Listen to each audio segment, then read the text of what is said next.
Pejabat sekarang mau RT, RW, lurah, kepala desa, camat, bupati, wali kota, presiden, mereka butuh sama rakyat kalau cuma ada maunya aja.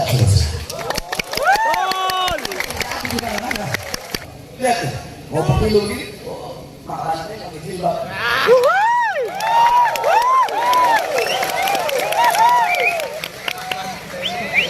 Pejabat yang nggak pernah ke masjid.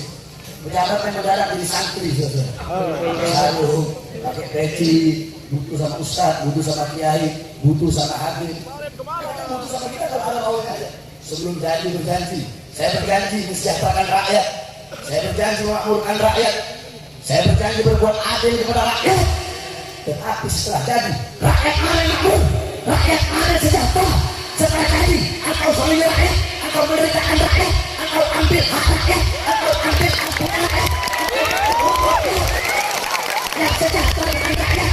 Kami, rakyat, kami, masyarakat menjadi budak di negara rasa diri saudara. Warahmatullahi wabarakatuh.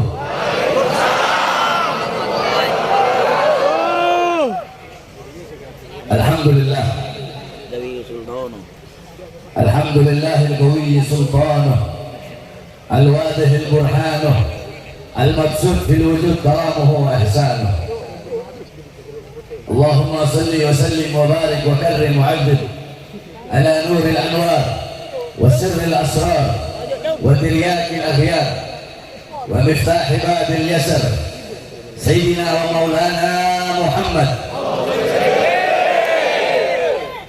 محمد المختار وآله الأطهار وأصحابه الأخيار عدد نعم الله وإفضاله. أما بعد.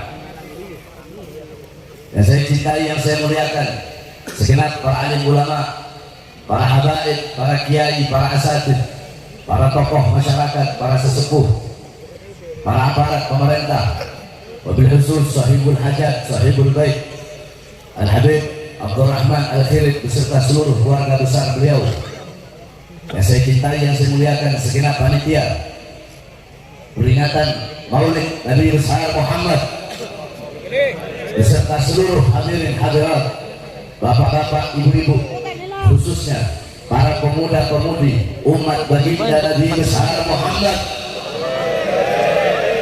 yang selalu dimuliakan oleh Allah Subhanahu wa Ta'ala. Saudara-saudara sekalian yang dimuliakan oleh Allah, alhamdulillah, segala puji dan syukur kepada Allah Subhanahu wa Ta'ala. Dialah Allah Subhanahu wa Ta'ala yang maha besar, yang besar selain Allah kecil. Dialah Allah Subhanahu wa Ta'ala yang maha kaya, yang kaya selain Allah miskin. Dialah Allah yang maha perkasa, yang maha kuat, yang perkasa selain Allah, yang kuat selain Allah lemah. Dialah Allah yang maha berkuasa, yang berkuasa selain Allah, kadang berkuasa dan kadang tidak berkuasa. Dialah Allah yang maha melihat, yang melihat selain Allah buta terhadap warna-warna yang jauh, buta terhadap warna-warna yang tersembunyi. Dialah Allah yang maha mendengar, yang mendengar selain Allah tuli terhadap suara-suara yang jauh dan suara-suara yang dekat akan menulikannya. Dialah Allah Subhanahu wa Ta'ala yang maha hidup, yang hidup selain Allah pasti akan mati, yang ada selain Allah pasti akan tiada, yang wujud selain Allah pasti akan binasa. Sedangkan hidupnya Allah, adanya Allah, wujudnya Allah selama-lamanya dekat Allah, tidak akan pernah musnah dan tidak akan pernah binasa. Dialah Allah yang dimana kedekatan hamba dengannya tidak akan membuat hamba itu setara atau sama dengannya, dan jauhnya hamba darinya tidak akan menjadikan dinding penghalang, dinding pembatas yang menghalangi antara dirinya dengan hambanya. Dialah Allah yang dimana pada malam hari yang mulia ini, di tempat yang penuh dengan keberkahan ini tempat menjadi tempat yang Allah Subhanahu wa Ta'ala turunkan rahmat, Allah turunkan hidayah, Allah turunkan maghfirah, Allah turunkan berkah. Hamba-hamba yang duduk di majlis pada malam hari ini menjadi hamba-hamba yang mulia, yang dimuliakan oleh yang maha mulia. Hamba-hamba yang duduk pada malam hari ini menjadi hamba-hamba yang Allah ampuni dosa-dosanya yang telah lalu dan dosa-dosa yang akan datang, dosa-dosa yang tampak dan dosa-dosa yang tidak tampak, dosa-dosa yang besar dan dosa-dosa yang kecil. Kita duduk pada malam hari ini, Allah Subhanahu wa Ta'ala akan dalam hati kita cahaya kasih sayang, cahaya pengampunan, cahaya petunjuk, cahaya hidayah, cahaya taufik. Sebab duduknya kita pada malam hari ini mendapatkan keberkahan, mendapatkan kemuliaan, mendapatkan keagungan, mendapatkan keutamaan daripada maulid baginda Nabi besar Muhammad sallallahu alaihi wasallam. Saudara-saudara sekalian yang dimuliakan oleh Allah, tadi guru kita Habib Zaki telah panjang lebar menjelaskan tentang akhlak Nabi Muhammad, menjelaskan budi pekerti Nabi Muhammad, adabnya Nabi Muhammad sallallahu alaihi wasallam, menjelaskan sirah Nabi Muhammad, tarikh baginda Nabi besar Muhammad sallallahu alaihi wasallam.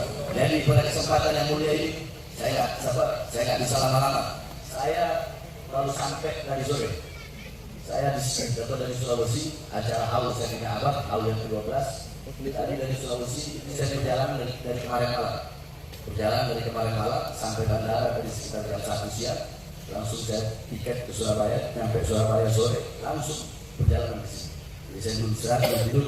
Saya hanya menyampaikan sedikit aja, walaupun sedikit, tapi insya Allah bermanfaat. Hadirin sekalian yang dimuliakan oleh Allah, kita duduk pada malam hari yang mulia ini. Kita mendapatkan kemuliaan karena baginda Nabi besar Muhammad sallallahu alaihi wasallam. Kalian duduk pada malam hari ini, kalian memuliakan Nabi Muhammad, kalian mengagungkan Nabi Muhammad, kalian memuji Nabi Muhammad. Ketahuilah saudara-saudara, Nabi Muhammad tidak butuh kalian memuliakannya. Nabi Muhammad tidak butuh kalian mengagungkannya. Nabi Muhammad tidak butuh kalian memujinya. Kalian memuliakan Nabi Muhammad, kemuliaan Nabi tidak akan bertambah. Kalian mengagungkan Nabi Muhammad, keagungan Nabi tidak akan bertambah. Kalian memuji Nabi Muhammad, terpujinya Nabi tidak akan bertambah. Kalian memuliakan Nabi, bukan Nabi yang bertambah mulia, tapi kalian yang menjadi mulia karena memuliakan Nabi besar Muhammad. Kalian mengagungkan Nabi, bukan Nabi Muhammad yang bertambah agung, tapi kalian yang menjadi agung karena telah mengagungkan Nabi besar Muhammad. Kalian menjadi terpuji, kalian dipuji oleh para penduduk langit, kalian dipuji oleh para malaikat karena kalian telah memuji manusia terpuji baginda Nabi besar Muhammad sallallahu alaihi wasallam. Segala sesuatu yang berkaitan dengan Nabi, segala sesuatu yang berhubungan dengan Nabi, maka sesuatu ini menjadi mulia. Saudara-saudara, satu contoh, Nabi Muhammad sallallahu alaihi wasallam, yakni waktu sahur, sepertiga malam. Sepertiga malam menjadi saatul ijabah. Sepertiga malam menjadi waktu dikabulkan doa. Allah turun ke langit dunia. Allah berseru, hal min taibin, hal min mustaghfirin. Adakah yang mau bertobat? Adakah hamba-hamba yang bertobat? Aku terima tobatnya. Adakah hamba-hamba yang meminta ampun? Aku ampuni dosa-dosanya. Adakah hamba-hamba yang punya hajat yang meminta kepadaku? Aku kabulkan permintaannya, aku kabulkan hajatnya. Setiap sepertiga malam. Pertanyaannya, kenapa sepertiga malam menjadi waktu dikabulkan doa? Para ulama berkata, karena sepertiga malam waktu sahur, sepertiga malam adalah waktu dilahirkan Nabi Muhammad, sehingga waktu lahirnya Nabi menjadi waktu yang dikabulkan doa oleh Allah Subhanahu wa Ta'ala. Waktu tersebut berkaitan dengan Nabi Muhammad, sehingga waktu itu menjadi mulia. Kita pada malam hari ini duduk di sini memuliakan Nabi, mengagungkan Nabi, memuji Nabi. Kita menjadi mulia karena baginda Nabi besar Muhammad. Alam tara jildal haqira muqabbalan bil tadafi lamma ansara jildal mushafi. Tidak pernahkah engkau melihat, tidak pernahkah engkau tahu, tidak pernahkah engkau mendengar, tidak pernahkah engkau melihat kulit-kulit yang tidak berharga, kulit-kulit yang tidak bernilai. Kulit tersebut dicium oleh kulit-kulit ketika kulit itu menjadi sampul daripada ayat suci Al-Quran. Andaikan kulit itu menjadi sampulnya dompet, menjadi sampulnya tas, menjadi sampulnya sepatu, maka kulit tersebut walaupun kita pegang nggak punya wudhu, nggak apa-apa. Kita mau taruh di bawah, nggak apa-apa. Tapi ketika kulit tersebut menjadi sampul daripada ayat suci Al-Quran, bentuknya harus punya wudhu, harus ditaruh di tempat yang tinggi, harus pakai akhlak, harus pakai adab di dalam membawa dan menyentuh kulit tersebut. Kenapa? kulit tersebut menjadi mulia, kulit tersebut menjadi mulia karena bercampur dengan sesuatu yang mulia, yaitu Al-Quran. Nah, kita ibarat kulit tersebut, Al-Qurannya adalah baginda Nabi Muhammad sallallahu alaihi wasallam. Jadi kita menjadi mulia karena memuliakan Nabi Muhammad. Kita menjadi agung karena mengagungkan baginda Nabi Muhammad sallallahu alaihi wasallam. Saudara-saudara, kita duduk malam hari ini berbahagia, bergembira dengan maulidnya Nabi Muhammad, dengan lahirnya Nabi Muhammad. Siapa yang memerintahkan? Yang memerintahkan bukan para ustaz, bukan para kiai, bukan para habaib, bukan malaikat, bukan Nabi Muhammad sallallahu alaihi wasallam. Yang memerintahkan kita bergembira, berbahagia dengan lahirnya Nabi. Yang memerintahkan adalah Allah Subhanahu wa taala. Dalam Al-Qur'an, Allah Subhanahu wa taala berfirman, "Qul bi fadlillah wa bi rahmatihi fa bidzalika falyafrahu." Katakanlah, dengan karunia Allah, dengan anugerah Allah, dan dengan rahmatnya Allah Subhanahu wa taala, maka dengan karunia dan rahmat tersebut falyafrahu, hendaklah mereka bergembira, hendaklah saya bergembira, hendaklah kalian bergembira, hendaklah kita bergembira dengan adanya karunia Allah dan dengan adanya rahmat Allah. Apa karunia Allah? Apa rahmat Allah? Para ulama-ulama ahli tafsir, banyak daripada beliau-beliau mengatakan dalam kitab tafsir Jami'ul Bayan, Al-Imam Ibnu Jarir Al-Tabari, dalam kitab tafsir Ma'alimut Tanzil, Al-Imam Babawi, juga dijelaskan oleh Al-Imam An-Nasafi dalam kitab Madalikut Tanzil, Al-Imam Baydawi dalam kitab Anwarut Tanzil, Al-Imam As-Suyuti dalam kitab Abdul Marfur, Tafsir bin Ma'thur dari Imam As-Suyuti. Beliau ada yang mengatakan anugerah Allah, karunia Allah, ada yang mengatakan Islam, ada yang mengatakan iman, ada yang mengatakan Al-Quran, ada yang mengatakan ilmu, ada juga yang mengatakan akal. Sedangkan rahmat Allah sebagaimana dalam ayat yang lain Allah berfirman, "Wa ma arsalnaka illa rahmatan lil alamin." Tidak aku utus engkau wahai Muhammad kecuali engkau adalah rahmat bagi seluruh alam semesta. Maka dengan adanya iman, Islam, Al-Quran, ilmu sebagai karunia Allah, dan dengan adanya Nabi Muhammad sebagai rahmat Allah yang paling besar, rahmat Allah yang paling luas, rahmat Allah yang paling agung, dengan adanya itu semua falyafrahu, maka bergembiralah saya, bergembiralah engkau, bergembiralah kalian, bergembiralah kita semua dengan adanya Nabi besar Muhammad sebagai rahmat Allah yang paling besar, yang paling agung, yang paling luhur. Saudara-saudara, jangankan saya, jangankan kalian, jangankan kita umat yang beriman kepada Nabi, yang cinta kepada Nabi Muhammad sallallahu alaihi wasallam. Dalam riwayat dijelaskan, Sayyidina Abbas bin Abdul Muttalib, Sayyidina Abbas bin Abdul Muttalib, beliau bermimpi berjumpa dengan Abu Lahab. Di dalam mimpinya, Abu Lahab sedang diazab, Abu Lahab sedang disiksa oleh Allah di dalam neraka.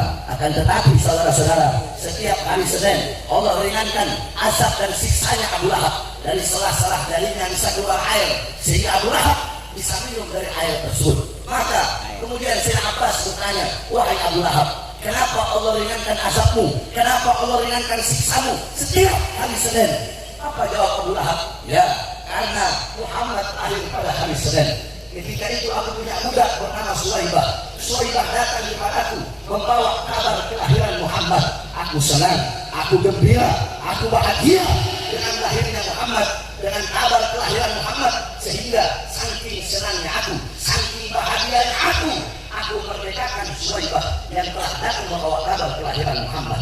Karena kegembiraanku yang sesaat, karena rasa bahagiaku sesaat dengan lahirnya Muhammad, maka karena itu Allah ringankan azab dan siksaku hanya setiap hari Senin." Saudara-saudara, itu Abu Lahab yang mati dalam keadaan kafir, Allah ringankan azab dan siksanya setiap hari Senin karena pernah bergembira sesaat dengan lahirnya Nabi besar Muhammad. Bagaimana dengan saya? Bagaimana dengan kalian? Bagaimana dengan engkau? Bagaimana dengan kita sebagai umat Nabi? Kalau kita bergembira seumur hidupnya kita dengan lahirnya baginda Nabi besar Muhammad sallallahu alaihi wasallam, maka saudara-saudara, bulan Maulid yang penuh dengan kemuliaan ini, bulan Maulid yang penuh dengan keutamaan ini, kita harus berbahagia, kita harus senang, pasang senyum, harus bergembira. Ya, engkau kalau Idul Fitri engkau senang, engkau gembira. Kalau Idul Adha engkau senang, engkau gembira. Maka Maulid engkau harus lebih berbahagia, harus lebih bahagia daripada Idul Fitri dan Idul Adha. Karena Id sesungguhnya bagi kita adalah lahirnya Nabi Muhammad. Karena kalau bukan karena Maulidnya Nabi, tidak akan ada hari-hari yang mulia dalam Islam. Kalau bukan karena lahirnya Nabi, tidak akan ada Islam, tidak akan ada iman, tidak akan ada Idul Fitri, tidak akan ada Idul Adha, tidak akan ada Ramadan, tidak akan ada Fathul Makkah, tidak akan ada hari-hari yang mulia dalam Islam, tidak akan ada bulan-bulan yang mulia dalam Islam kalau bukan itu diawali daripada hari lahirnya baginda Nabi besar Muhammad sallallahu alaihi wasallam. Saudara-saudara, kau duduk di majelis memuliakan hari kelahiran Nabi, mengagungkan hari kelahiran Nabi. Ketahuilah bapak-bapak, ibu-ibu sekalian, sebelum kalian duduk di sini memuliakan kelahiran Nabi, mengagungkan kelahiran Nabi, telah ada satu zat yang lebih dulu mengagungkan kelahiran Nabi Muhammad. Satu zat yang telah lebih dahulu memuliakan kelahiran Nabi Muhammad. Siapa? Allah Subhanahu wa taala. Allah punya cara sendiri untuk memuliakan hari kelahiran Nabi Muhammad. Kalau cara kita sebagai umat memuliakan kelahiran Nabi, mengagungkan maulid Nabi, kita duduk berkumpul di sini, kita baca sholawat, kita baca sirah, baca tarikh Nabi, berkumpul bersama para ulama, para ustaz, para kiai, para habaib, mendengarkan nasihat-nasihat, mutiara-mutiara hikmah, mutiara-mutiara ilmu dari mulut para ulama, para ustaz, para kiai, para habaib. Duduk bila kita bersholawat, memuliakan Nabi, memuji Nabi. Itu cara kita memuliakan maulid Nabi, memuliakan kelahiran Nabi. Tetapi Allah punya cara tersendiri untuk memuliakan hari kelahiran kekasihnya. Bagaimana cara Allah Subhanahu wa taala? ولد صلى الله عليه وسلم يوم الاثنين 12 من شهر ربيع الاول عام الفيل، وسمي عام ولادته عام الفيل لان ملك الحبشه جاء الى مكه لحج الكعبه وكان فيه فيل عظيم. Rasulullah sallallahu alaihi wasallam, nabi kita, beliau lahir pada hari Senin tanggal 12 Rabiul Awal tahun gajah. Dinamakan tahun kelahiran Nabi sebagai tahun gajah karena pada tahun tersebut datang pasukan gajah. Mereka datang dipimpin oleh Raja Habasyah. Pasukan gajah tersebut datang ingin menghancurkan Ka'bah yang ada di Makkah. Wa kana fihi filun adid. Mereka membawa gajah yang sangat besar.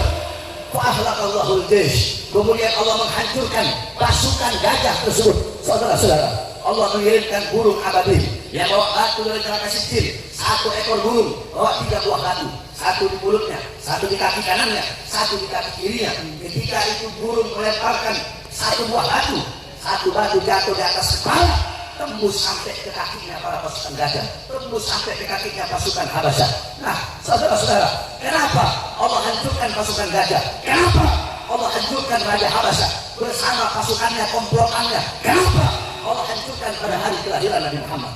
Apakah Allah nggak bisa menghancurkan sebelum mereka berangkat ke Makkah? Bisa Allah hancurkan. Atau sesudah mereka dari Makkah? Bisa Allah hancurkan. Tapi kenapa Allah hancurkan mereka tepat di saat hari kelahiran Nabi Muhammad? Takriman wa tashrifan wa ta'liman, untuk memuliakan, untuk mengagungkan hari kelahiran baginda Nabi besar Muhammad. Pada saat hari kelahiran Nabi Muhammad, sumur-sumur yang mengering Allah Subhanahu wa taala pancarkan kembali air. Pohon-pohon yang tidak berbuah, pohon-pohon yang tidak ada daunnya, pohon-pohon yang kering kembali berbunga. Daun-daun yang kering kembali Allah tumbuhkan daunnya. Kenapa di hari kelahiran Nabi Muhammad? Apakah mustahil sebelum Nabi lahir Allah pancarkan air dari sumur yang kering? Tidak mustahil, saudara-saudara. Tapi kenapa Allah pancarkan dari sumur yang kering air, Allah pancarkan pohon-pohon yang kering, Allah tumbuhkan daunnya? Kenapa di hari kelahiran Nabi Muhammad? Takriman wa tashrifan wa ta'liman, untuk memuliakan, untuk mengagungkan hari kelahiran baginda Nabi besar Muhammad sallallahu alaihi wasallam. Saudara-saudara, api majusi yang selama ribuan tahun tidak pernah padam, api majusi yang selama ribuan tahun tidak pernah padam, Allah padamkan di hari kelahiran Nabi Muhammad. Istana-istana Romawi yang kokoh tiang-tiangnya, Allah rubuhkan tiang-tiang tersebut pada saat hari kelahiran baginda Nabi besar Muhammad. Kenapa api majusi Allah Subhanahu wa taala padamkan pada hari kelahiran Nabi Muhammad? Apakah sebelum Nabi Muhammad lahir mustahil Allah padamkan? Tidak mustahil, saudara-saudara. Kenapa Allah rubuhkan tiang-tiang istana Romawi pada hari kelahiran Nabi Muhammad? Apakah mustahil sebelum Nabi Muhammad lahir? Tidak mustahil. Tapi kenapa pada hari kelahiran Nabi Allah padamkan api majusi, Allah rubuhkan tiang-tiang istana Romawi? Takriman wa tashrifan wa ta'liman li maulidin Nabi sallallahu alaihi wasallam, untuk memuliakan, untuk mengagungkan hari kelahiran baginda Nabi besar Muhammad sallallahu alaihi wasallam. Pintu-pintu langit Allah tutup pada hari kelahiran Nabi Muhammad. Kenapa? Kenapa Allah tutup pintu-pintu langit pada hari kelahiran Nabi? Agar syaitan, agar iblis, agar jin-jin kafir tidak bisa mencuri berita dari langit. Kenapa Allah tutup pada hari kelahiran Nabi Muhammad? Untuk memuliakan, untuk mengagungkan hari kelahiran baginda Nabi besar Muhammad sallallahu alaihi wasallam. Nah, saudara-saudara, Allah saja memuliakan kelahiran Nabi. Allah saja mengagungkan kelahiran Nabi. Saya siapa? Kita siapa? Kok tidak mau memuliakan dan mengagungkan maulidnya Nabi besar Muhammad sallallahu alaihi wasallam? Maka jikalau intisari maulid adalah memuliakan kelahiran Nabi, berarti Allah yang pertama kali memuliakan Nabi Muhammad. Jikalau intisari maulid adalah mengagungkan kelahiran Nabi, berarti Allah yang pertama kali bermaulid kepada baginda Nabi besar Muhammad. Jikalau intisari maulid adalah dibacakan secara Nabi Muhammad, maka Allah adalah zat yang pertama kali menceritakan sejarah Nabi Muhammad kepada cahaya para nabi dan cahaya para rasul. Maka beruntung orang-orang yang hatinya menggerakkan langkah kakinya untuk duduk di majlis-majlis maulid Nabi besar Muhammad sallallahu alaihi wasallam. Maka saudara-saudara sekalian yang dimuliakan oleh Allah Subhanahu wa taala, dengan adanya peringatan maulid Nabi besar Muhammad, tanamkan dalam hati kalian kecintaan kepada baginda Nabi besar Muhammad sallallahu alaihi wasallam. Tanamkan kecintaan kalian kepada Nabi Muhammad. Jadikan Nabi Muhammad sebagai teladan kalian, uswah kalian, qudwah kalian, teladan dan pedoman kalian dalam kehidupan sehari-hari. Jadikan rumah tangga kalian rumah tangga Nabi Muhammad, kampung kalian sebagai kampung Nabi Muhammad sallallahu alaihi wasallam. Jadikan kepribadian Nabi, kepribadian anak-anak kalian, kepribadian tetangga-tetangga kalian, kepribadian saudara-saudara kalian. Saudara-saudara sekalian yang dimuliakan oleh Allah, ketahuilah jarak kalian dengan Nabi Muhammad kelak di akhirat, jarak jauh atau dekatnya kalian dengan Nabi Muhammad adalah tergantung jarak jauh atau dekatnya kalian di dunia dengan majelis-majelis seperti pada malam hari ini. Karena majelis seperti pada malam hari ini, inilah warisan Nabi Muhammad.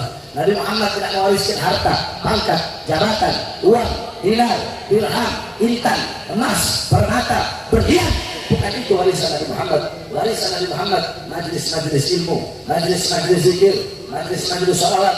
Para ulama, para ustaz, para kiai, para habaib, mereka pewaris ilmu Nabi, mereka penerus perjuangan Nabi, mereka penyambung lidah Nabi Muhammad. Maka di dunia engkau dekat dengan para ulama, dekat dengan para ustaz, dekat dengan para kiai, dekat dengan para habaib, dekat dengan orang soleh, duduk di majlis-majlis ilmu, duduk di majlis-majlis zikir, dipastikan di akhirat engkau pun akan duduk dengan baginda Nabi besar Muhammad. Allah kumpulkan engkau bersama Nabi Muhammad. Saudara-saudara, orang-orang yang rugi di akhirat, orang-orang yang celaka di akhirat, bukan orang-orang yang datang bawa dosa yang besar, bukan orang yang datang bawa dosa yang banyak, tetapi orang-orang yang rugi di akhirat, orang-orang yang celaka di akhirat adalah orang-orang yang Allah haramkan matanya memandang wajah indah baginda Nabi besar Muhammad. Orang-orang yang celaka di akhirat adalah orang-orang yang tidak bisa bertemu dan berjumpa dengan baginda Nabi besar Muhammad. Saudara-saudara, para sahabat Nabi Muhammad, para sahabat Nabi baik laki-laki ataupun yang perempuan, para sahabat ingin masuk surga. Sahabat ingin masuk surga. Mereka punya tujuan, mereka punya harapan masuk surga. Keinginan mereka bukanlah bidadari-bidadari yang ada di surga, bukanlah kenikmatan-kenikmatan yang ada di surga, bukanlah telaga khamr, telaga madu, telaga susu, bukanlah kenikmatan yang tidak ada habisnya, bukan kenikmatan yang tidak ada putusnya. Tetapi tujuan para sahabat ingin masuk surga hanya satu. Apa itu? Berkumpul dengan baginda Nabi besar Muhammad. Andaikan di surga tidak ada Nabi Muhammad, maka para sahabat tidak ingin masuk surga. Makanya kenapa selepas Nabi Muhammad wafat, ketika Nabi Muhammad wafat, banyak sahabat yang mengangkat tangan. Mereka berkata, ya Allah, ya Rabb, cabutlah pandangan mataku, cabutlah kedua mataku. Untuk apa aku melihat kalau aku tidak bisa melihat memandang wajah indah Nabi besar Muhammad? Seketika itu juga Allah cabut kedua matanya, Allah cabut pandangannya sehingga dia buta. Ada sahabat yang berdoa, ya Allah, cabutlah nyawaku ya Allah. Untuk apa aku hidup? Nabi Muhammad sudah wafat, aku tidak ingin hidup ya Allah, cabutlah nyawaku. Ketika itu juga dia mati seterusnya. Bahkan ketika Rasulullah SAW telah dikubur di rumah Sayyidatina Aisyah, ja'at imra'atun li Aisyah radhiyallahu anha faqalat ya Aisyah ikshifi qabran Nabi sallallahu alaihi wasallam. Fa'ashafat qabran Nabi sallallahu alaihi wasallam. Fadakhalat fabakat hatta matat. Datang seorang perempuan dan berkata kepada Sayyidatuna Aisyah, wahai Aisyah, tolong bukakan bagiku kuburnya Nabi Muhammad SAW. Kata para Nabi dan para Rasul, di mana beliau wafat, di situ beliau harus dikuburkan. Kalau beliau wafat dalam kamar, harus dikuburkan di tempat yang di mana beliau wafat. Rasulullah SAW beliau dikuburkan di kamar Sayyidatuna Aisyah, karena pada kamar tersebut, di dalam kamar tersebut beliau wafat. Maka datang seorang perempuan dan berkata, wahai Aisyah, bukakan bagiku kuburnya Nabi Muhammad SAW. Dibuka pintu kamarnya atau pintu kuburnya Nabi Muhammad. Ketika dibuka pintu kubur, masuk ini perempuan. Fadakhalat, fabakat, hatta matat. Itu perempuan menangis, merengek di kubur Nabi. Dia menangis sampai dia mati saat itu juga selesai. Kenapa banyak yang minta mati setelah wafatnya Nabi Muhammad? Ini adalah muntaha syauk. Ini adalah puncak kerinduan mereka kepada baginda Nabi besar Muhammad sallallahu alaihi wasallam. Kenapa? Karena mereka ingin berkumpul dengan Nabi, bukan hanya di dunia saja, tetapi mereka bahkan ingin berkumpul di akhirat bersama Nabi besar Muhammad sallallahu alaihi wasallam. Maka celaka, maka rugi bagi orang-orang yang di akhirat tidak bisa memandang wajah indah baginda Nabi besar Muhammad sallallahu alaihi wasallam. Engkau ingin berjumpa dengan Nabi, engkau ingin memandang wajah Nabi, maka di dunia gunakan kedua matamu memandang wajah para ulama, memandang wajah para orang soleh, memandang wajah para ustaz, para kiai, para habaib.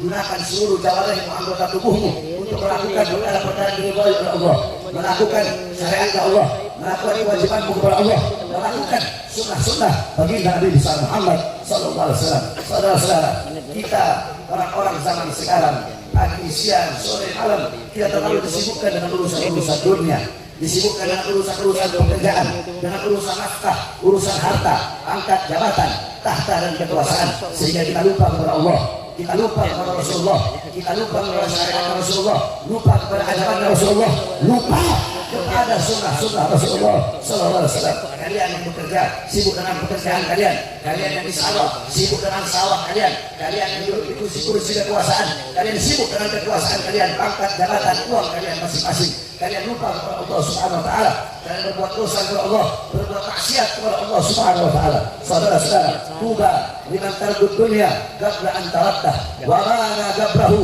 qabla an yadkhulah wa arda rabbahu qabla an yalqah. Sungguh beruntung, sungguh berbahagia bagi orang-orang yang meninggalkan dunia sebelum dunia yang meninggalkannya. Apa maksudnya meninggalkan dunia? Sebelum dunia yang meninggalkannya.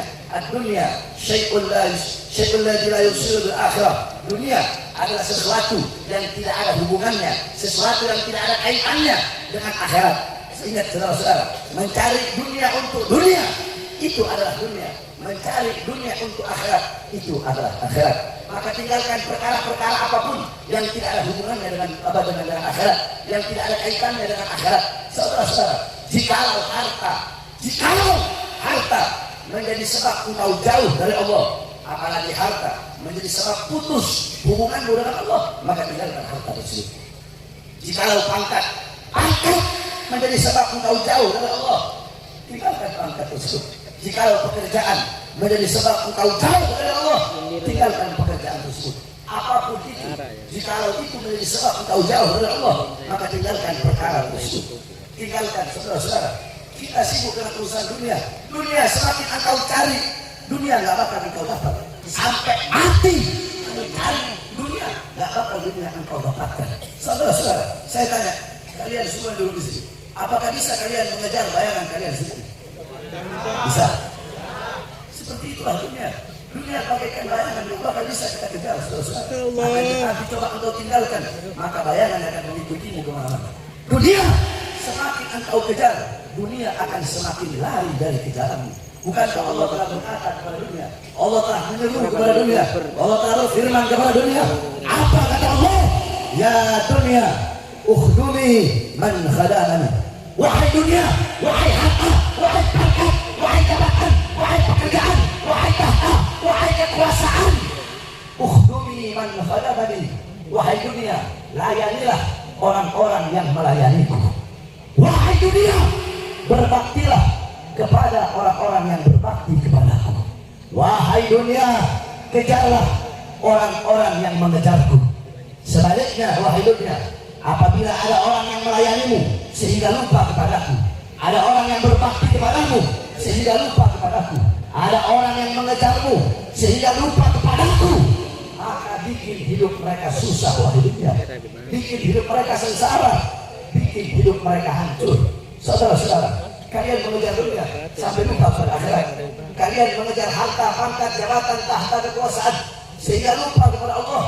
Kalian lebih rela meninggalkan Allah karena harta, meninggalkan Allah karena pekerjaan, meninggalkan Allah karena uang, daripada meninggalkan harta, pekerjaan, uang karena Allah Subhanahu wa Ta'ala.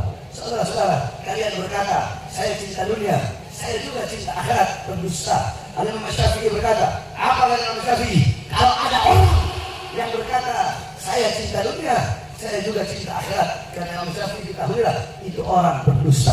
Dalam satu hati tidak bisa dikumpulkan cinta dunia dan cinta akhirat, tidak bisa dikumpulkan dalam satu hati, tidak bisa dikumpulkan dalam satu hati. Rasa aman dan rasa takut, dua rasa, rasa aman, rasa takut, cinta dunia, cinta akhirat, tidak bisa dikumpulkan dalam satu hati. Saudara-saudara, Syekh Abu Bakar bin Salim, beliau berkata, dunia bagaikan anak perempuan, akhirat bagaikan ibunya. Kalau engkau mau menikah, ini salah satu, kau mau menikahi anaknya atau engkau mau menikahi ibunya. Kalau engkau menikahi ibunya, maka otomatis engkau meninggalkan anaknya. Engkau mau menikahi anaknya, otomatis engkau meninggalkan ibunya. Jadi dunia dan akhirat ibarat janda punya anak perempuan, itu janda adalah akhirat, anak perempuannya adalah dunia. Kalau engkau mau menikah, engkau harus pilih, mau menikahi anaknya atau mau menikahi ibunya. Engkau menikahi ibunya, anaknya jadi anakmu. Engkau menikahi anaknya, ibunya jadi mertuamu. Apa maksudnya? Pilih, engkau mau kesenangan dunia atau kesenangan akhirat.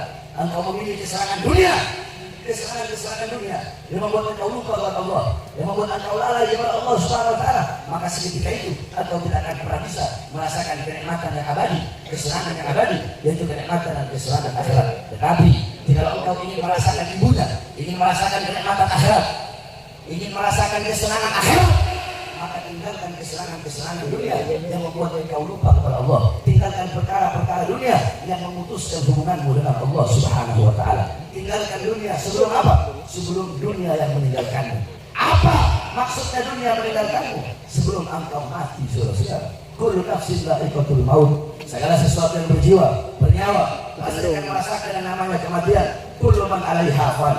Segala sesuatu yang ada di atas bumi pasti hancur, pasti binasa. Kullu man 'alaiha fan, kullu syai'in khaliqun illa wajhah. Segala sesuatu zat apapun, wujud apapun, bentuk apapun akan musnah, hancur kecuali Allah Subhanahu wa Ta'ala. Yang tua mati, yang muda mati, yang kaya mati, yang miskin mati, yang sehat mati, yang sakit mati. Saudara-saudara, syarat mati tidak harus sakit, syarat mati tidak harus tua.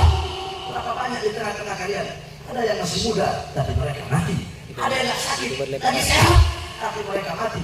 Tidak cukupkah itu menjadi pelajaran bagi kalian bahwa saja kematian datang tanpa pemberitahuan? Saudara-saudara, kematian datang tanpa pemberitahuan. Kita akan tahu kapan kita akan mati. Maka jangan pernah engkau menunda-nunda kebaikan, jangan pernah menunda-nunda taat, jangan pernah menunda-nunda taubat, jangan pernah menunda-nunda untuk meninggalkan perbuatan maksiat. Kembali kepada Allah. Waktu yang telah berlalu, setiap detik, menit, jam, hari, minggu, bulan, tahun, waktu-waktu yang telah berlalu bukan lagi milik kita. Waktu yang akan datang, 1 detik, 1 menit, 1 jam, 1 hari, 1 minggu, 1 bulan, 1 tahun, sampai selamanya. Waktu yang akan datang bukan milik kita. Yang telah berlalu bukan milik kita. Yang akan datang bukan milik kita. Kapan waktu milik kita? Sekarang adalah waktu milik kita. Kullu nafasin min anfasin kal jauhar la tukawwin bil ghimar. Allah Imam Syafi'i, ad-dunya sa'ah. Imam Ghazali mengatakan, setiap hembusan nafas yang keluar dari dirimu itu adalah permata yang tidak ada nilainya, permata yang tidak ada nilainya. Imam Syafi'i berkata, dunia cuma sesaat, dunia cuma sekejap. Maka pergunakan waktu-waktu sisa waktu umurmu untuk berbuat baik kepada Allah, berbuat taat dan patuh kepada Allah Subhanahu wa Ta'ala. Jangan pernah menunda-nunda berbuat kebaikan. Mau sholat entar aja besok, mau puasa entar aja besok, mau taubat entar aja besok, mau tutup aurat entar aja besok. Sekarang mabuk aja dulu, sekarang nolong aja dulu, sekarang korupsi aja dulu, sekarang buka aurat aja dulu, sekarang buka jilbab aja dulu, besok baru taubat, besok baru kembali kepada Allah, besok baru taat, besok baru patuh. besok dan besok bukan waktu milik kalian. Sekarang adalah waktu milik kalian. Jangan pernah menunda-nunda berbuat kebaikan. Tinggalkan perbuatan dosa, perbuatan maksiat, perkara-perkara dunia apapun yang memutuskan hubungan dengan Allah sebelum dunia yang meninggalkannya. Wa bana gabrahu qabla an yadkhulah. Beruntung, berbahagia bagi orang-orang yang membangun kuburnya sebelum mereka memasukinya. Maksudnya membangun kubur bukan berarti menggali kubur, tetapi siapkan bekal-bekal untuk engkau bawa ke dalam kubur. Saudara-saudara, al-kubru awal manzilatil akhirah. Kubur adalah rumah pertama akhirat. Sayyidina Utsman bin Affan radhiyallahu anhu, dzukira al-maut, dzukira yaum al-ba'ts wa yaum al-hisab wa yaum al-mahsyar was-sirat wan-nar. Sayyidina Utsman bin Affan diceritakan kepada beliau tentang kematian, beliau tidak menangis. Diceritakan tentang hari kebangkitan, beliau tidak menangis. Diceritakan tentang hari pertimbangan, beliau tidak menangis. Diceritakan tentang hari perhitungan, beliau tidak menangis. Diceritakan tentang jebakan Shiratal Mustaqim, beliau tidak menangis. Diceritakan azab neraka, siksa neraka, beliau tidak menangis. Tapi dzukirul kubur, ketika diceritakan tentang kubur, Sayyidina Utsman bin Affan menangis. Maka ditanya, wahai khalifah, diceritakan kepadamu tentang azab-azab yang lain, engkau tidak menangis. Tapi ketika diceritakan tentang azab kubur, engkau menangis. Ada apa memang dalam kubur? Sayyidina Utsman bin Affan berkata, kubur adalah rumah pertama akhirat.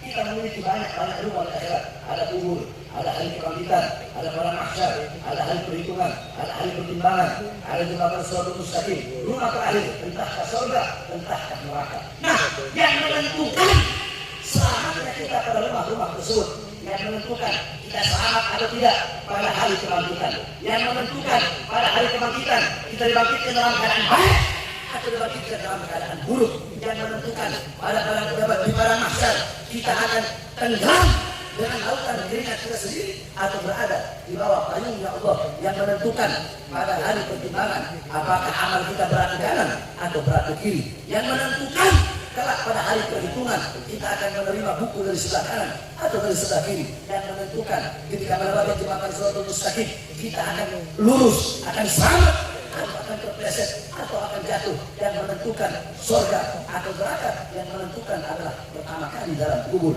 Kalau dalam kubur kita selamat, maka kesananya terus bakal selamat. Siapa orang dalam kubur selamat, kata Sayyidina Utsman bin Affan, dalam kubur selamat, hari kebangkitan selamat, hari mahsyar selamat, hari perhitungan selamat, hari pertimbangan selamat, melewati jembatan Shiratal Mustaqim selamat, dan masuk ke surga Allah. Tapi dalam kubur celaka, dalam kubur yang selamat, diazab, disiksa, kesananya dia tidak bakal selamat. Yang menentukan selamat apabila engkau di akhirat, di rumah-rumah yang lain adalah rumah pertama, yaitu kubur. Nah, saudara-saudara, dalam kubur kita sendiri tidak ada teman, tidak ada kawan, tidak ada kekasih, tidak ada sahabat, tidak ada orang tua menemani anak dalam kubur, tidak ada anak menemani orang tua dalam kubur, tidak ada suami menemani istri dalam kubur, tidak ada istri menemani suami dalam kubur, tidak ada teman, tidak ada kawan, tidak ada kekasih, kesepian.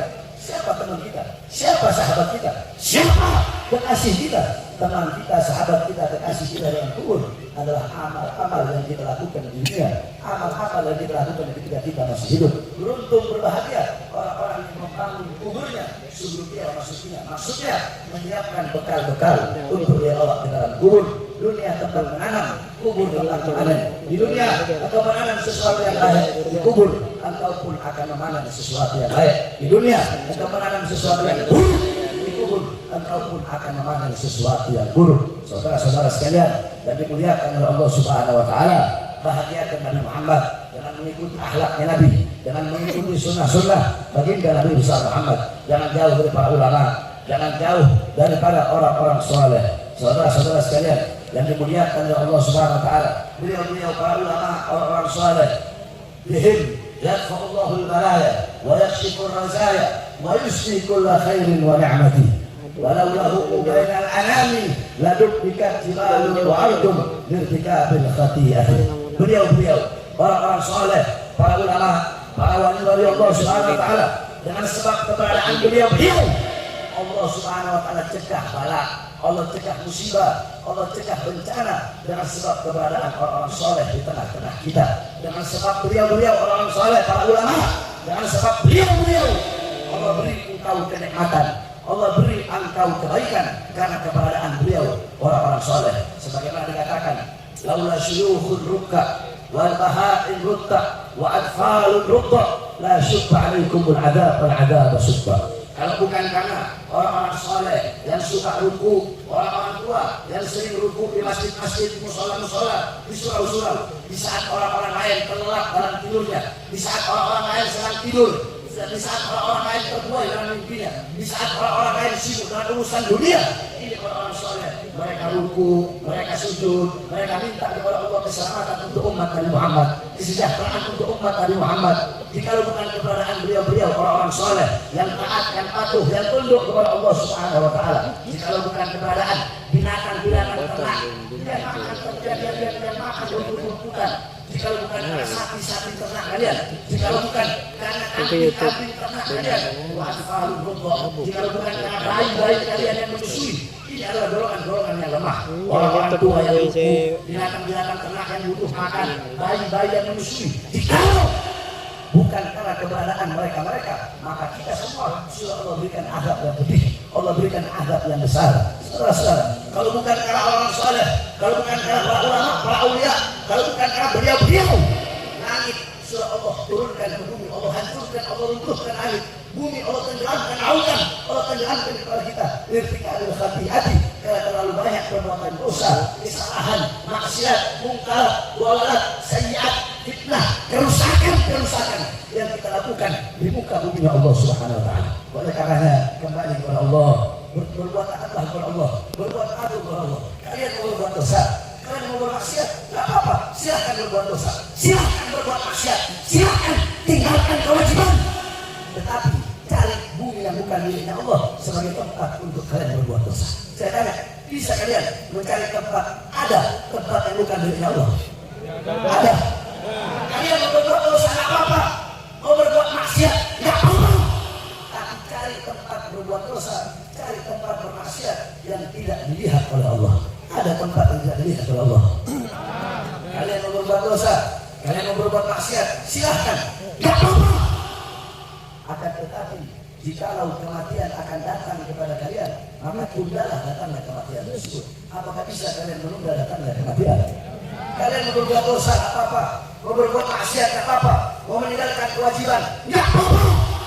Akan tetapi cari rezeki yang bukan datang dari Allah Subhanahu wa taala. Ada rezeki yang bukan datang dari Allah. Nah, kalian tinggal di muka bumi Allah. Allah melihat kalian makan dari rezeki Allah. Kenapa masih sanggup kalian berbuat dosa dan berbuat maksiat kepada Allah Subhanahu wa taala? Oleh karenanya, saudara-saudara sekalian, kembali kepada Allah, berbuat taat kepada Allah, berbuat patuh kepada Allah, ikuti sunnah-sunnah Rasulullah SAW. Jangan jauh dari para ulama, jangan jauh dari orang-orang soleh. Didik anak-anak kalian dengan pendidikan Nabi Muhammad. Ada rumah tangga kalian menjadi rumah tangga baginda Nabi Muhammad Sallallahu Alaihi Wasallam. Saudara-saudara sekalian yang dimuliakan oleh Allah Subhanahu Wa Taala, tahun depan adalah tahun pemilu. Beberapa bulan lagi kita masuk tahun depan, tahun 2024. Nah, saudara-saudara sekalian yang dimuliakan oleh Allah Subhanahu Wa Taala, Nabi Allah Adam alaihissalam, Nabi Allah Adam bapaknya manusia. Nabi Allah Adam, beliau pernah berkata, beliau berwasiat untuk anak cucunya. Apa kata beliau? Idza aradtum an fi'la syai'in faqaddimu thalathat asya'. Kata beliau, wahai anak cucuku, wahai manusia, apabila kalian ingin melakukan perkara apapun, kalian ingin melakukan perbuatan apapun, kalian ingin melakukan pekerjaan apapun, maka sebelum kalian melakukan perkara itu, sebelum kalian melakukan pekerjaan itu, dahulukanlah oleh kalian, lakukanlah tiga perkara ini sebelum kalian ingin melakukan perkara yang lain. Sebelum kalian ingin melakukan suatu pekerjaan, dahulukan tiga perkara ini. Salah satunya istighfar akhyar. Sebelum kalian mau melakukan apapun, bermusyawarahlah dulu dengan orang-orang baik, bermusyawarahlah dulu dengan orang-orang soleh. Kenapa? Karena andaikan dulu saya bermusyawarah dengan malaikat, akan ketika saya mau makan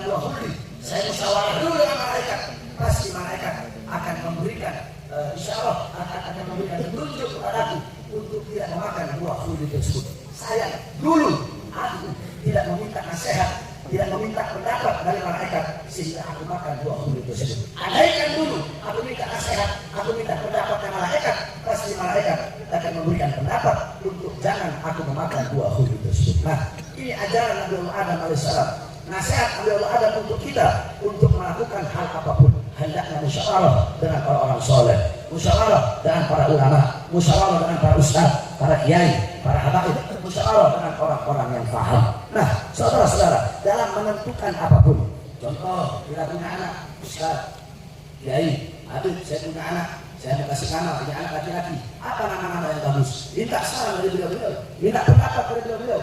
Ini anak laki, apa nama yang bagus? Oh, nanti para ustaz, para kiai, para habaib, mereka akan mengatakan kasih nama-nama yang sunnah, nama yang pakai adab, Abdullah, Abdurrahman, Abdul Somad, Abdul Rahim, tidak ada adabnya. Atau kasih nama para nabi, nama para rasul, Adam, Idris, Nuh, Saleh, Ibrahim, atau beri nama dengan nama Nabi Muhammad, seperti nama-nama Nabi Muhammad, Muhammad, Yasin, Toha, Mustafa, Mujtaba. Mereka akan memberikan pendapat. Jangan kalian beri nama anak-anak kalian, nama-nama orang fasik, nama-nama orang kafir.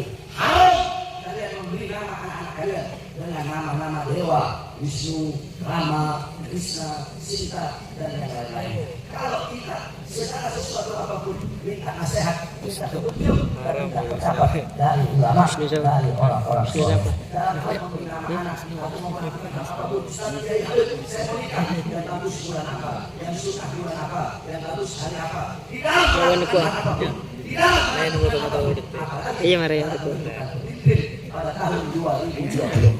Maka saya wasiatkan, saya nasihatkan kepada kalian semua. Nanti tahun 2024 jangan engkau gegabah, jangan sampai engkau salah di dalam memilih pemimpin. Hendaknya kalian semua itu mengikuti pendapat para ulama yang dimana nanti besok para ustaz, para kiai, para habaib, insya Allah ustaz yang lurus, para kiai yang lurus, para habaib yang lurus, bukan para ustaz yang bisa dibeli, bukan para kiai yang bisa dibeli, bukan habib yang bisa dibeli. Sebab zaman sekarang, saudara-saudara, zaman sekarang itu bukan hanya partai, bukan hanya, tetapi para ustaz bisa dibeli dengan uang, para kiai bisa dibeli dengan uang, para habaib juga bisa dibeli dengan uang. Banyak ulama-ulama zaman sekarang, alimun alladzi yaj'alu ilmahu tabi'an li ra'yil muluk. Banyak para ustaz, para kiai, para habaib, para ulama alladzi yaj'alu ilmahu, ulama-ulama yang menjadikan ilmunya tabi'an li ra'yil muluk, untuk mengikuti kemauan para penguasa. Penguasa bicara pemerintah maunya ulama akan mencari-cari dalil untuk membenarkan yang salah dan menyalahkan yang benar. Nah, para ustaz, para kiai, para habaib yang bisa dibeli tidak termasuk dalam kategori yang saya maksudkan minta nasihat pendapat mereka di dalam melakukan hal apapun. Yang saya maksudkan di sini para ustaz, para kiai, para habaib, para ulama yang lurus, yang tidak bisa dibeli dengan uang, yang tidak bisa dibeli dengan pangkat, yang tidak bisa dibeli dengan jabatan. Nah, saudara-saudara sekalian yang dimuliakan oleh Allah Subhanahu Wa Taala, jikalau kalian di dalam memilih apapun, orang-orang yang berakal bukanlah orang yang bisa memilih mana yang baik, mana yang buruk. Kalau hanya bisa memilih mana baik, mana buruk, anak kecil juga bisa. Kau kasih api, kau kasih air, anak kecil pasti akan memilih air. Orang berakal bukan orang yang bisa memilih mana baik, mana buruk. Tapi orang yang berakal ketika diberi dua pilihan yang baik, dia tidak bisa memilih kedua-duanya. Dia akan memilih yang paling baik di antara dua yang baik. Orang yang berakal ketika diberi dua pilihan yang buruk, dia tidak bisa meninggalkan kedua-duanya. Dia akan memilih yang paling ringan keburukannya, saudara. Maka begitu pun kita memilih pemimpin. Anggaplah dua-duanya baik, atau tiga-tiganya baik, atau empat-empatnya baik. Maka di antara dua yang baik, tiga yang baik, empat yang baik, pilih siapa yang paling baik. Atau anggap dua-duanya jahat, dua-duanya bejat, dua-duanya buruk, atau tiga-tiganya buruk, atau empat-empatnya buruk. Jika duanya buruk, tiga-tiganya buruk, empat-empatnya buruk, jangan sampai engkau nggak pilih. Sebab jika engkau nggak memilih, bisa jadi yang terpilih adalah yang paling bejat, yang terpilih yang paling buruk. Maka kalau ada dua pilihan yang buruk, tiga pilihan yang buruk, empat pilihan yang buruk, pilih yang paling ringan keburukannya. Pilih yang paling ringan mudaratnya, saudara. Inilah orang-orang yang berakal. Inilah orang-orang yang insaf. Maka saya serukan, saya wasiatkan kepada seluruh umat Islam yang ada di Sumeneb yang ada di Madura. Besok di dalam memilih pemimpin jangan sampai salah di dalam memilih pemimpin, sebab nasib bangsa, nasib rakyat, nasib masyarakat, nasib negara ke depan berada pada pilihan kalian. Kalau kalian memilih pemimpin yang baik, pemimpin yang amanah, pemimpin yang adil, maka insya Allah besok negara kita berada di negara yang baik, negara yang dirahmati oleh Allah. Baldatun thayyibatun wa rabbun ghafur. Kok bisa begitu? Ya, bukankah Imam Ghazali berkata, fasadul ra'iyah bi fasadil muluk wa fasadul muluk bi fasadil ulama. Imam Ghazali nggak salah dalam berkata seperti itu. Apa kata Imam Ghazali? Baik atau buruknya bangsa, baik atau buruknya rakyat, rusak atau bagusnya rakyat, itu tergantung dari pejabatnya, tergantung dari pemimpinnya, tergantung dari pemerintahnya. Baik atau buruknya pejabat, baik atau rusaknya pejabat, itu tergantung dari para ulama-ulamanya. Semua kembali ke ulama. Sebab kenapa? Baik rusaknya rakyat tergantung pejabat, baik rusaknya pejabat karena banyak para ustaz, para kiai, para habib yang mendiamkan kezaliman para pejabat. Bahkan bukan hanya diam, bahkan turut andil di dalam berbuat zalim kepada bangsa dan rakyatnya sendiri. Coba, usah kita lihat aja saudara-saudara, pejabat sekarang mau RT, RW, lurah, kepala desa, camat, bupati, wali kota, presiden, mereka butuh sama rakyat kalau cuma ada maunya aja. Itu di mana-mana terjadi. Mereka butuh sama umat, butuh sama rakyat, butuh sama masyarakat kalau ada maunya doang. Lihat nih, mau pemilu ini, mak rantai pakai jilbab.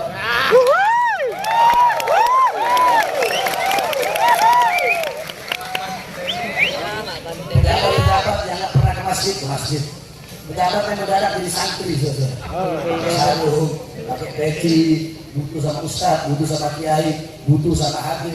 Mereka butuh sama kita kalau ada maunya aja. Sebelum jadi berjanji, saya berjanji mensejahterakan rakyat, saya berjanji memakmurkan rakyat, saya berjanji berbuat adil kepada rakyat. Tetapi setelah jadi, rakyat mana yang makmur, rakyat mana sejahtera, setelah jadi atau zalimi rakyat, atau menderitakan rakyat, atau ambil hak rakyat, atau ambil ampunan rakyat, yang sejahtera dengan rakyat, kami rakyat, kami masyarakat menjadi budak di negara kita sendiri, saudara-saudara.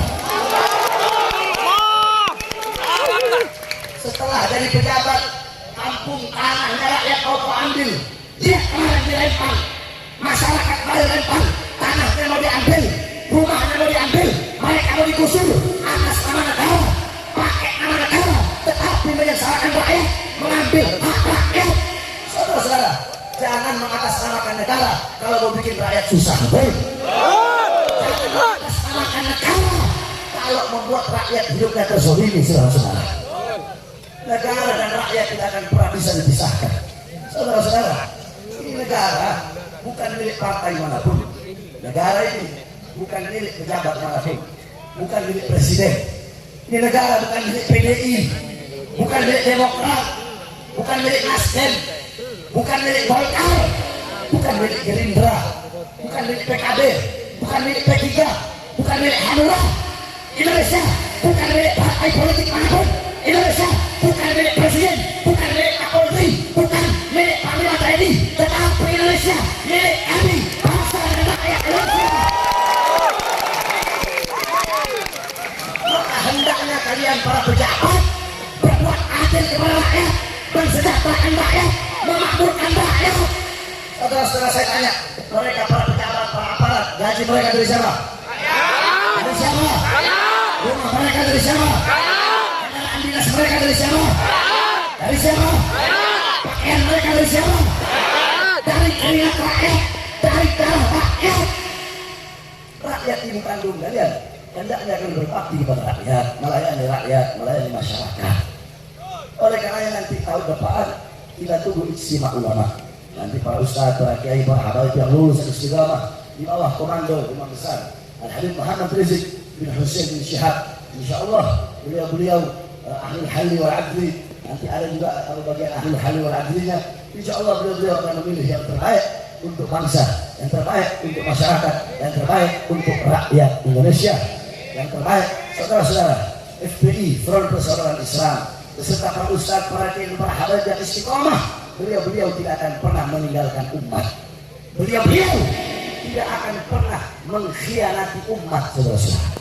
Habib Rizik, kami berkali-kali masuk penjara. Kami tinggalkan anak istri kami. Saya berkali-kali masuk penjara. Bisa aja, udahlah. Nggak usah ceramah keras-keras, nggak usah bela rakyat, udah bodo amat rakyat, masyarakat mau ngapain, ya bodo amat. Bisa aja kami seperti itu.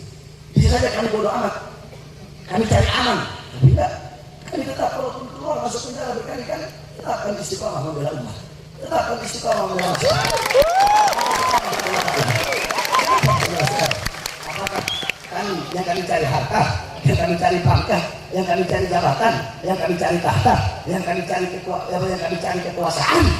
Ketahuilah saudara-saudara, kakek-kakek kami, mereka berkata, jikalau kursi-kursi kekuasaan, jikalau pangkat dan jabatan pemerintah bisa dipegang oleh seekor binatang, maka itu Allah, binatang peliharaan kami memegang pangkat jabatan dan kekuasaan tersebut. Karena begitu hina bagi kami pangkat jabatan dan kekuasaan.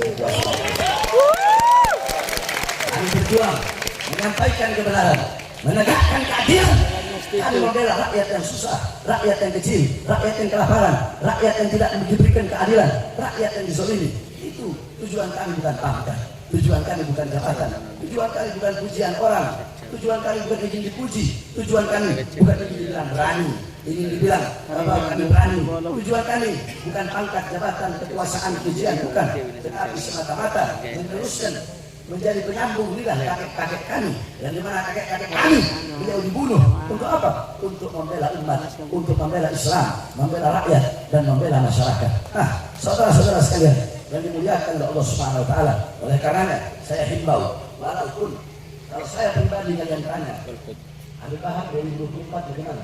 Saya pribadi, saya tidak pilih siapa saya pribadi, tidak ada hidup saya pribadi, saya pribadi, saya tidak pilih siapa saya. Karena cukup saya dikhianati tahun kemarin 2019. Saya dikhianati Allah cukup. Bagi saya yang paling mahal adalah kesetiaan. Sekali dikhianati Allah cukup. Nggak ada. Mau malaikat pun yang jadi berandaikan malaikat jadi presiden, malaikat yang nggak ada dosa, nggak ada salah. Jangan calon presiden tahun 2024. Saya nggak apa itu. Tetapi saya menyuruhkan, saya menghimbau kepada seluruh umat, seluruh masyarakat, jangan sampai tidak memilih. Sampai kami ini. Sebab kalau ada yang baik dan yang buruk, kalian tidak milih, bisa jadi nanti yang buruk kan ada. Kalau dua-duanya buruk, kalian tidak milih yang paling ringan keburukannya, bisa jadi yang paling buruk, yang paling bejat dan lain. Saya kalau udah ngomong, saya tak bakal tadi saya ngomong. Karena ya, saudara-saudara sekalian yang dimuliakan oleh Allah, semuanya saya serukan untuk mengikuti komando para ulama, untuk mengikuti ijtima ulama. Saya tanya seluruh masyarakat Sumeneb, masyarakat Madura, siap ikut komando para ulama?